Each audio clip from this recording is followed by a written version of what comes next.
वेदव्यास सत्य का साक्षी। हे विघ्नहर्ता, मैं एक काव्य की रचना करने जा रहा हूं। हे मुनिवर, मैं आपकी कथा लिखने को प्रस्तुत हूं, पर मेरी एक शर्त है। हस्तिनापुर भारत की धरा पर उभरता एक ऐसा साम्राज्य जिसने युगों तक धर्म और अधर्म की परिभाषा लिखी, जहां सत्ता का सिंहासन केवल शक्ति से नहीं बल्कि नीति और युद्ध कौशल्य से जीता जाता है। यह वह भूमि है जहां धर्मराज युधिष्ठिर का न्याय, भीष्म पितामह की प्रतिज्ञा और दुर्योधन का अभिमान इतिहास के पन्नों पर दर्ज हुआ।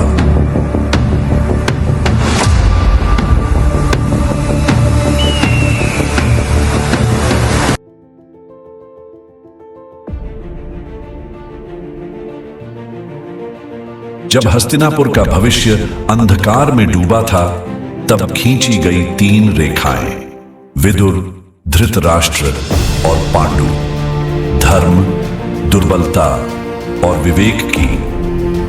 महर्षि दुर्वासा, तपस्वी और ज्ञानी, जिनकी दृष्टि भविष्य के रहस्यों को भी भेद सकती थी। एक वरदान, देवताओं का आवाहन करने की अद्भुत शक्ति। एक आशीर्वाद जो आने वाले युगों का सबसे महान योद्धा संसार में लाएगा।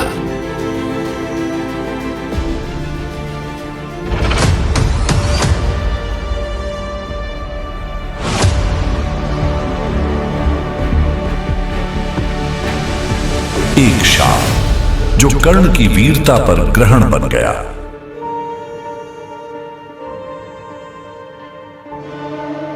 पांच भाई सत्य के मार्ग पर, जिन्हें मिला छल, निर्वासन और अपमान।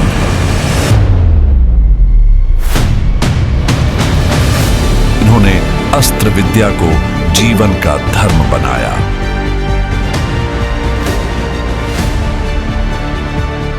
यह कथा है एक ही वंश में जन्मे 2 ध्रुवों की। कहानी त्याग और समर्पण की।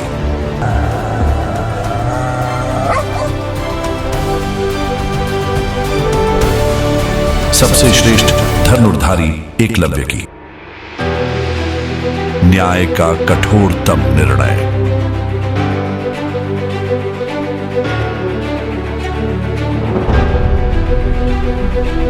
एक षड्यंत्र जिसने बदल दिया हस्तिनापुर का भाग्य।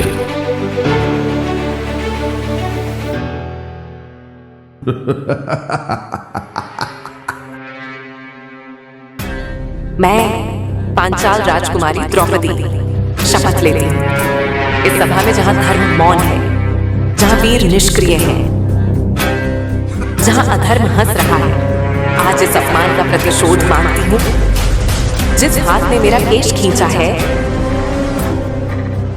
जिस सभा ने मेरी अस्मिता का तमाशा देखा, वो सभा रक्त से रंजित होगी। दुशासन तुम्हारी छाती चिढ़कर तुम्हारा रक्त पीऊंगा।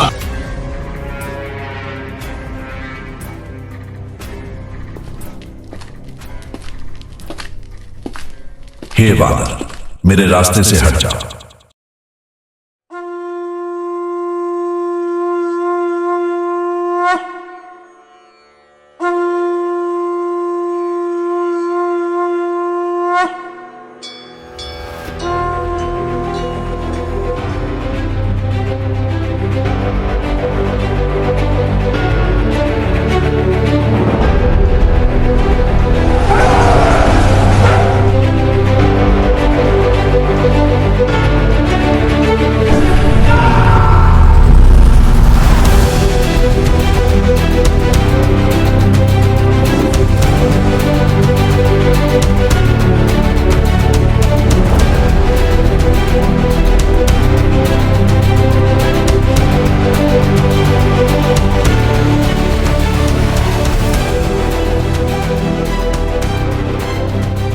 एक ऐसी युद्ध संरचना जो स्वयं देवताओं को भी चकित कर दे।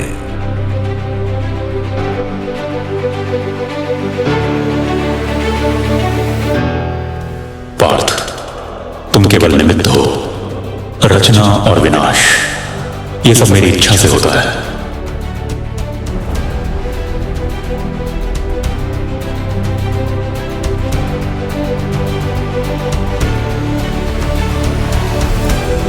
जिस दिन मेरे पुत्र अश्वत्थामा की मृत्यु सुनूंगा, उसी दिन मैं शस्त्र त्याग दूंगा। अश्वत्थामा हतः, जिसे मृत्यु भी तभी आई जब उसने अनुमति दी। धर्म और दान की भूमि पर खड़ा था सूर्यपुत्र कर्ण। जिस समय तुम्हें अपने अस्त्रों और विद्या की सबसे अधिक आवश्यकता होगी, उसी समय तुम उन्हें भूल जाओगे। जब जब धर्म की हानि होगी, तब तब मैं अवतार लूंगा और धर्म की रक्षा करूंगा।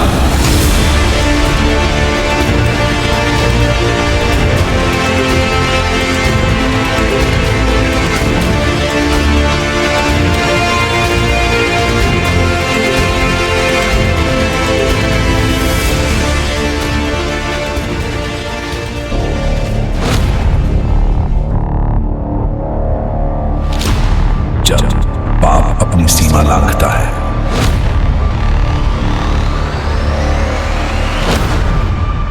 देवकी का 8वां पुत्र तुम्हारे मृत्यु का कारण बनेगा।